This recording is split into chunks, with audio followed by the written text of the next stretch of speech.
Hello my all dear students, कैसे हैं आप लोग। In this new lecture series हम लोग जो डिस्कस करने जा रहे हैं वो है प्रैक्टिकल के बारे में। और आज जो प्रैक्टिकल हमने सिलेक्ट किया है that is Stefan's fourth power law using AC source.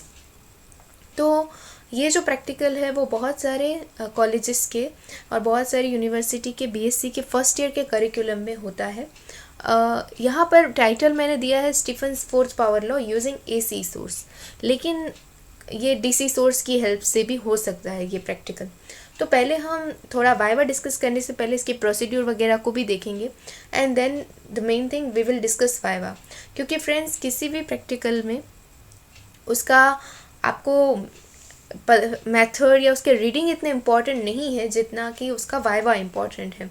Physics के प्रैक्टिकल में आपको उसके पीछे का मीनिंग, वो प्रैक्टिकल हम क्यों परफॉर्म कर रहे हैं, उसके पीछे का क्या फेनोमेना है, प्रैक्टिकल लाइफ में उसके क्या क्या एप्लीकेशंस हैं, ये सारी चीज़ें पता होनी चाहिए। तो लेट अस स्टार्ट। पहले तो इस प्रैक्टिकल का एम देखते हैं।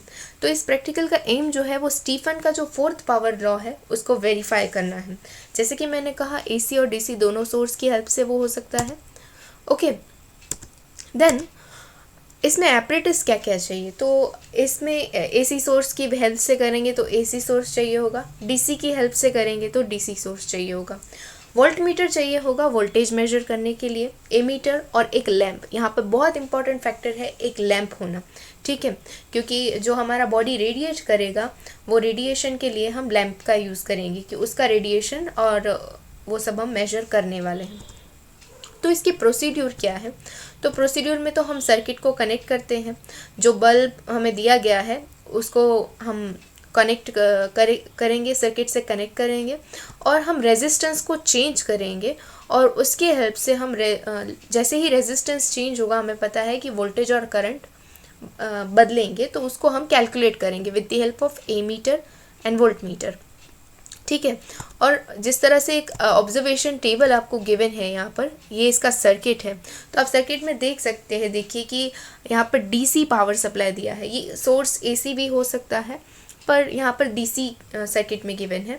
एमीटर हमारा वो करंट मेजर करेगा और देखिए बल्ब के पैरेलल में वोल्ट मीटर लगाया हुआ है तो वो बल्ब के वोल्टेज मेजर करेगा और एमीटर इसी बल्ब का करंट मेजर करेगा। रियोस्टेट लगाया है रेजिस्टेंस को चेंज करने के लिए, ठीक है। इसका ऑब्जर्वेशन टेबल देखते हैं। तो अप्लाइड वोल्टेज वो हम वोल्ट मीटर से मेजर करेंगे, करंट जो होता है वो करंट मीटर से मेजर करेंगे। बाकी सब कैलकुलेशन है, जैसे कि आपको आर पी और लॉग पी और लॉग आर तो आपको ग्राफ की हेल्प के लिए चाहिए, ठीक है। तो यहाँ पर आपका ग्राफ जो है वो पी वर्सेस आर का होगा, sorry log P versus log are का होगा और ये नेचर में कुछ इस तरह का आएगा। ओके, तो ये हो गई बात प्रैक्टिकल प्रोसीड्यूर की कि क्या है प्रैक्टिकल का प्रोसीड्यूर। लेकिन जैसे मैंने कहा the important thing here is we need to understand कि स्टीफन्स लॉ क्या है, क्यों हम इस प्रैक्टिकल को परफॉर्म करते हैं और बिहाइंड दैट कॉन्सेप्ट क्या है इस प्रैक्टिकल का, वो हमारे लिए इम्पॉर्टेंट है, ठीक है। तो स्टीफन बोल्ट्जमैन लॉ भी उसे बोला जा सकता है। ये लॉ क्या कहता है, ठीक है। वाइवा में देखिए आपको क्वेश्चन ये भी पूछा जा सकता है कि स्टीफन बोल्ट्जमैन लॉ क्या है। आपने जो प्रैक्टिकल किया तो उसके पीछे वो कौन सा लॉ है जो आपने वेरीफाई किया। तो स्टेटमेंट के हिसाब से तो आप ये कह सकते हैं कि the rate at which a body radiates its energy is directly proportional to fourth power of the absolute temperature of the body. ना ये तो एक बुकिश डेफिनेशन हो गई, लेकिन अगर मैं आपको इसको एक्सप्लेन करूँ तो देखिए कोई भी बॉडी हो हमारे पास, आप किसी भी बॉडी की बात कर लें, आपके हाथ में अगर कोई बुक है तो उसकी भी, कोई पेन है तो उसकी भी, मोबाइल है तो उसकी भी, वो सारी इनको हम ऑब्जेक्ट या फिर बॉडी के फॉर्म में कंसीडर करेंगे। तो वो जो है एनर्जी को रेडिएट कर रही हैं, अभी अपने में से जो भी एनर्जी रेडिएट कर रही हैं वो किसके बराबर है। तो जो एनर्जी वो रेडिएट कर रहे हैं वो it is proportional to fourth power of the absolute temperature of the body. तो जो भी एनर्जी वो रेडिएट कर रहे हैं वो उस बॉडी के टेम्परेचर के फोर्थ पावर के डायरेक्टली प्रोपोर्शनल में है। मतलब मैं आपको ये कह सकती हूँ कि जितना इसको हम मैथमेटिकली देखते हैं, ठीक है, तो मैथमेटिकली स्टीफन्स लॉ जो है उसका मैथमेटिकल फॉर्म ये हो जाएगा। देखिए आप एलएचएस में देख सकते हैं कि पावर रेडिएटेड वो वॉट में मेजर किया जाता है और जो राइट हैंड साइड में आपको छोटा ई जिसको एमिसिविटी बोलते हैं, सिग्मा जिसको भी हमारा स्टीफन बोल्ट्जमैन कांस्टेंट बोलते हैं, वैल्यू आपको गिवन है। ए मतलब सरफेस एरिया बोल सकते हैं, और टी टेम्परेचर। तो देखिए एक्चुअली पावर जो रेडिएट होता है वो तो टेम्परेचर के 4th पावर के डायरेक्टली प्रोपोर्शन में है। तो जब हम प्रोपोर्शनलिटी का साइन निकालते हैं हम कुछ इक्वल में पुट करते हैं कुछ कांस्टेंट। तो यहाँ पर एज एन कांस्टेंट हमने 3 चीज़ें पुट की। एक तो उस बॉडी की एमिसिविटी, सेकेंड सिग्मा, एंड जो बोल्ट्जमैन स्टीफन बोल्ट्जमैन का गिवन कांस्टेंट है, यूनिवर्सल कांस्टेंट है, और तीसरा सरफेस एरिया। ये सरफेस एरिया जो है वो उस पर्टिकुलर बॉडी का ही सरफेस एरिया होगा ना। एक एक करके चलिए इस टर्म को, हर एक टर्म को लर्न करते हैं। तो पहला ही क्वेश्चन आएगा कि एमिसिविटी क्या है। ठीक है, कांस्टेंट में हमें एमिसिविटी है तो वो क्या है। सो एमिसिविटी एप्सिलॉन के फॉर्म में भी उसको मेंशन किया जाता है, कभी ई के फी फॉर्म में। एमिसिविटी की वैल्यू जो है बिटवीन 0 to 1 होता है, और ये एक तरह का रेशियो ही है। ठीक है, और कोई भी परफेक्ट ब्लैक बॉडी है, ठीक है, तो उसके लिए एमिसिविटी जो है उसकी वैल्यू 1 हो जाएगी, क्योंकि परफेक्ट ब्लैक बॉडी जो है वो 100% एब्जॉर्ब करती है और 100% रेडिएट करती है। तो एब्जॉर्प्शन और रेडिएशन का जो रेशियो है वो 1 हो जाएगा, वही एक्चुअली एमिसिविटी है। ठीक है, it is one kind of constant और वन काइंड ऑफ रेशियो, और ये यूनिटलेस क्वांटिटी है, और ब्लैक बॉडी के लिए इसकी वैल्यू 1 हो जाएगी। ठीक है, आपको शायद ये भी क्वेश्चन पूछा जा सकता है कि ब्लैक बॉडी क्या है। तो देखिए ब्लैक बॉडी वो होता है, ब्लैक बॉडी यानी कि कोई आप ब्लैक कलर का ऑब्जेक्ट नहीं बोल सकते हो उसमें जैसे कि ब्लैक कलर का ऑब्जेक्ट उसमें आप नहीं कह सकते आंसर में, लेकिन ब्लैक बॉडी देखिए वो होता है कि वो हर एक रेडिएशन को एब्जॉर्ब करने की कैपेसिटी रखता है। ब्लैक बॉडी उसे कहते हैं जो रेडिएशन को 100% एब्जॉर्ब करे, और जब आप उसे किसी सर्टेन टेम्परेचर पे ले जाएं, ठीक है, तो वो अपने अंदर का जो मतलब वो सब कुछ रेडिएट करे। इसका एक परफेक्ट एग्जांपल है कॉल, जिसको कोयला हम बोलते हैं, जो ज़मीन में से निकलता है। वो एक एक्चुअली परफेक्ट ब्लैक बॉडी तो एग्जिस्ट ही नहीं करता। आप इसके आंसर में ये कह सकते हैं कि आपको शायद आपके टीचर पूछ सकते हैं कि ब्लैक बॉडी के एग्जांपल्स दीजिए, तो कॉल उसमें से एक एग्जांपल हो जाएगा। लेकिन यस 90%, 97% या 98% वो उससे मैच करता है। 100% ब्लैक बॉडी एग्जिस्ट नहीं करता यूनिवर्स में। ब्लैक होल जो हम जानते हैं वो भी एक ब्लैक बॉडी है। ठीक है, तो इस तरह से आपको ये इसका आंसर दे सकते हैं कि ब्लैक बॉडी क्या है और एमिसिविटी क्या है, तो इसको भी आप ध्यान रखें। Now, according to this law, all body radiates no matter what temperature of a body has. तो देखिए स्टीफन बोल्ट्जमैन का लॉ, स्टीफन का 4th पावर लॉ ये कहता है कि सारी बॉडी जो है वो रेडिएट करती हैं। ये बिल्कुल भी मैटर नहीं करता कि उनका टेम्परेचर क्या है। ठीक है, तो अब ये शायद वाइवा में आपको ये भी क्वेश्चन आए कि क्या कोई बॉडी 0 डिग्री केल्विन पे रेडिएट कर सकती है, तो इसका जवाब होगा हाँ। ठीक है, इसका जवाब होगा यस, क्योंकि हम जानते हैं 0 डिग्री सेल्सियस जो है वो हो जाता है 273 केल्विन। ठीक है, और 273 केल्विन हमारा स्टैंडर्ड MKS का यूनिट है टेम्परेचर का। ठीक है, तो उस टेम्परेचर पे बॉडी रेडिएट करेगा। मतलब कि 0 डिग्री सेल्सियस वाली अगर कोई बर्फ़ की भी बात करें तो यस वो बर्फ़ भी रेडिएशन देती है। Now at what temperature body stop radiating, तो ये भी एक क्वेश्चन है कि कौन से टेम्परेचर पर आकर के बॉडी अपना रेडिएशन स्टॉप कर देगी। तो इसका आंसर होगा कि 0 केल्विन पे, क्योंकि ये एब्सोल्यूट 0 टेम्परेचर है।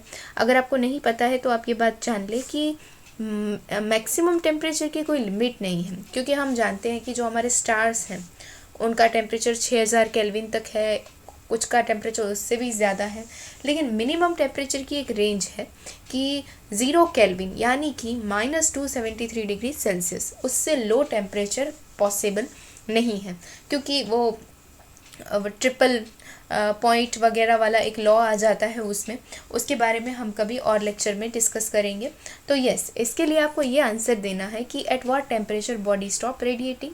तो इसका आंसर ये आएगा कि कोई भी बॉडी जो है वो 0 केल्विन पे रेडिएट करना बंद कर देती है, उसके नीचे टेम्परेचर पॉसिबल ही नहीं है। ठीक है, नाउ आप लोगों ने कभी कभी इस स्टीफन बोल्ट्जमैन लॉ का एक ये भी है प्रैक्टिकली, आपको यूजुअली अपने आजू बाजू भी देखने को मिलेगा कि आप देखते हैं कि एनिमल्स जो होते हैं वो कर्ल कर लेते हैं, ठीक है, ठंडी की सीज़न में लाइक दिस। तो ऐसा वो क्यों करते हैं? क्योंकि उन्हें ठंडी लगती है, और हम भी ऐसा करते हैं कि हमें जब ठंडी लगती है तो हम कर्ल कर लेते हैं। तो इसका रीज़न ये है कि क्यों ये ऐसा करते हैं, तो अपने अंदर की हीट को बचाने के लिए। देखिए हमारी बॉडी जो है उसका टेम्परेचर हर टाइम 38 डिग्री सेल्सियस के बराबर रहता है, क्योंकि वो बॉडी के लिए एक स्टैंडर्ड टेम्परेचर है। बाहर का टेम्परेचर कुछ भी हो, लेकिन हमारी बॉडी कैपेबल है अपने आप को इस टेम्परेचर पे मेंटेन रखने के लिए, तभी हम एक हेल्दी लाइफ जी सकते हैं। तो हमारी जो हीट है वो हमारे पास बनी रहे। ठंडी की सीज़न में क्या होता है, देखिए यहाँ पर आप अगर देखेंगे तो जो पावर रेडिएशन है, मतलब एज एन ह्यूमन आप भी रेडिएट कर रहे हैं, ठीक है, जो भी आपका टेम्परेचर है उसके हिसाब से। तो ये जो रेडिएशन का जो पावर है that is proportional to temperature as well as, अगर आप यहाँ पे देखें तो एरिया। तो इससे क्या होगा कि कर्ल करने से एनिमल हो या ह्यूमंस हो, अपना जो एरिया है, अपना सरफेस एरिया, देखिए स्टीफेंस लॉ का ये मेन यहाँ पर पॉइंट हाईलाइट मैं करूँगी एक बार, कि जो टेम्परेचर रेडिएट हो, जो भी पावर रेडिएशन हो रहा है वो बॉडी के सरफेस एरिया के भी प्रोपोर्शन में है। इसका मतलब ये हो जाएगा कि अगर किसी बॉडी का सरफेस एरिया ज़्यादा है तो वो ज़्यादा रेडिएट करेगी, और सरफेस एरिया कम है तो वो कम रेडिएट करेगी। तो कर्ल करने से क्या हो जाता है, कर्ल करने से ये एरिया जो है वो मिनिमाइज हो जाता है, और इसकी वजह से ये जो पावर है, लेफ्ट हैंड साइड पे आप देख सकते हैं ये पावर, ये कम रेडिएट होगा, ठीक है। Then if the temperature of body is increased twice, how much power radiation will be increased. तो अगर हम किसी बॉडी का टेम्परेचर मान लेते हैं दुगना कर देते हैं जो है उससे, तो उसमें से जो रेडिएट हो रहा है पावर वो कैसे होगा, उस पर क्या फ़र्क पड़ेगा। तो ये पावर जो है वो 16 टाइम ज़्यादा हो जाएगा।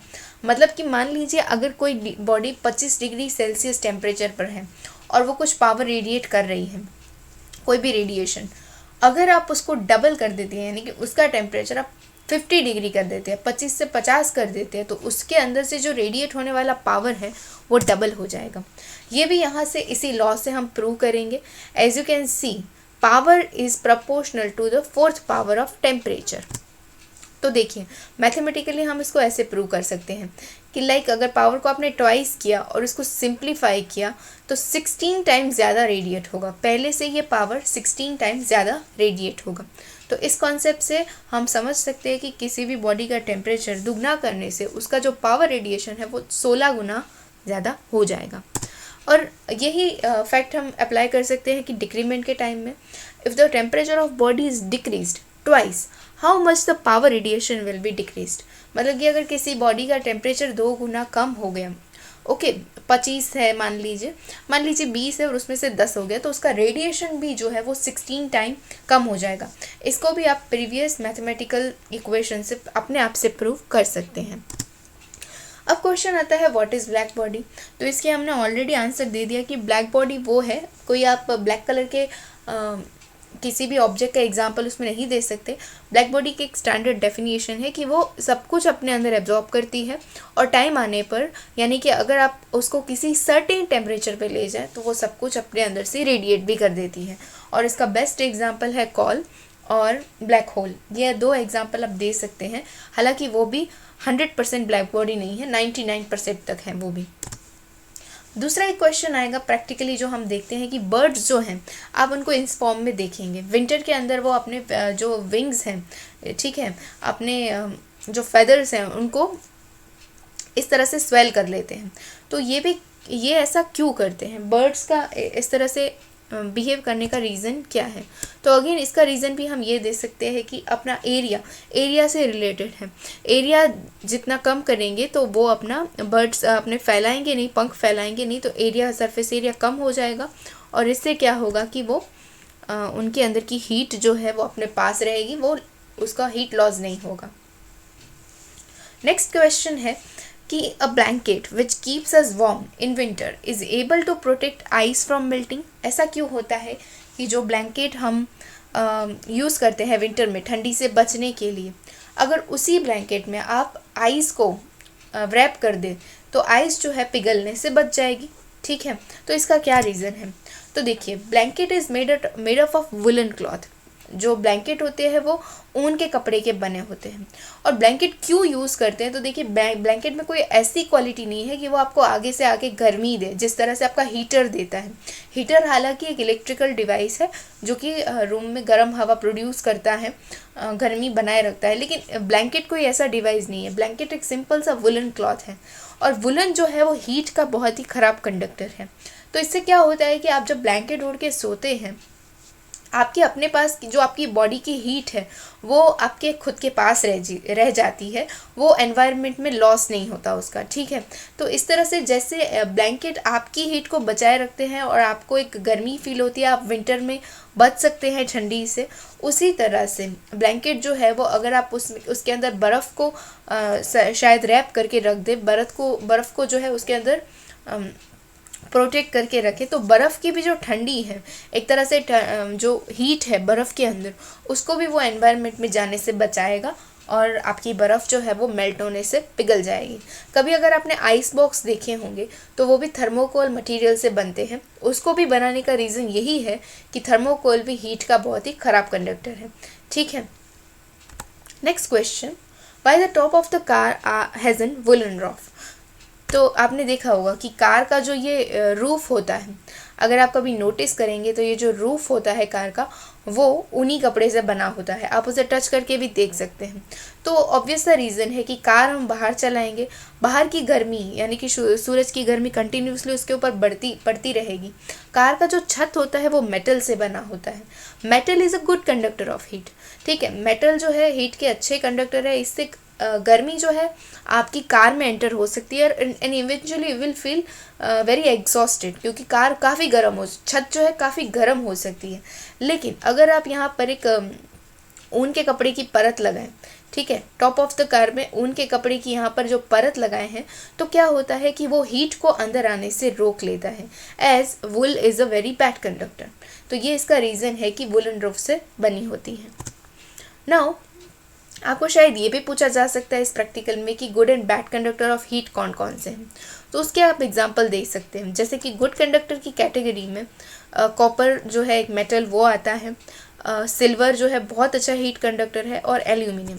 दूसरी तरफ बैड कंडक्टर्स में क्या क्या आते हैं, तो वुलन क्लॉथ है, जैसे कि मैंने बताया ऊनी कपड़ा, फिर लकड़ी की कोई भी चीज़ है, वुडन से बनी हुई चीज़, तो वो भी ख़राब कंडक्टर है हीट की, एज वेल रबर भी बहुत ख़राब कंडक्टर है हीट के।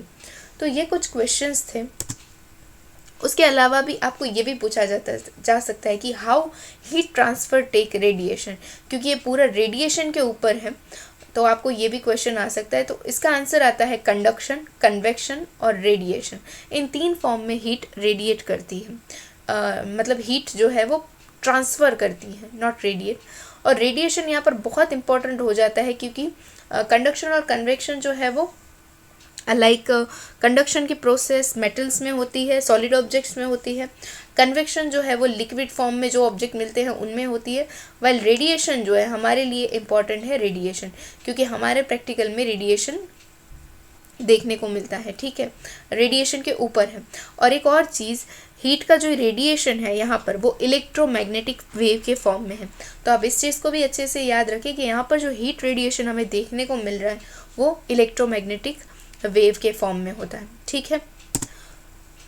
So this was it. ये कुछ क्वेश्चंस थे जो मैंने आपको बताया वाइवा के पर्पज़ से, जो मुझे लगता है कि स्टीफन बोल्ट्जमैन के 4th पावर के एक्सपेरिमेंट में आपको पूछे जा सकते हैं। इनिशियली आपको प्रैक्टिकल में मैंने प्रोसीड्यूर और टेबल वगैरह भी दिया है, तो अगर आपको जर्नल लिखने में या कोई भी ऐसी प्रॉब्लम है तो आप उसको भी रेफरेंस के तौर पे ले सकते हैं, क्योंकि फ़िज़िक्स के एग्ज़ाम में मोस्टली क्या होता है कि आपको टेबल वगैरह याद करके जाना पड़ता है।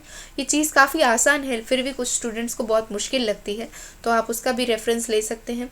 और फ्रेंड्स, डू नॉट फॉरगेट कि आपके वाइवा जो इम्पोर्टेंस है वाइवा का, अगर आप कितने भी मार्क्स का प्रैक्टिकल हो, आप उसमें बहुत अच्छा स्कोर कर सकते हैं अगर आप अच्छे से वाइवा देते हैं, आप प्रैक्टिकल के बिहाइंड का जो कॉन्सेप्ट है वो जानते हैं।